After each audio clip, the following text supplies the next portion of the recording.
আসসালামুআলাইকুম রহমতুল্লাহি ওয়া good morning everyone. বিসমিল্লাহির রহমানির রহিম।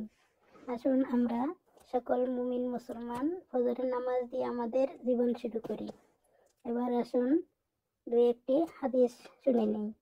আল্লাহ তোমাদের চেহারা ও সম্পদের দিকে তাকান না, বরং তিনি তোমাদের অন্তর ও কর্মের দিকে তাকান। সহিহ মুসলিম 2-5-6-4। হ্যালো গাইজগণ, তোমরা কেউ কারো গীবত নিয়ে সমালোচনা করো না, যা শুনলে ওই ব্যক্তি কষ্ট পাবে, কারণ গীবত এবং কষ্টের ক্ষমা কিন্তু আল্লাহ করবেন না। এবার আসুন একটি হাদিস শুনে নিই।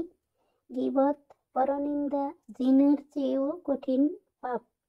আবু দাউদ হাদিস নাম্বার 4873।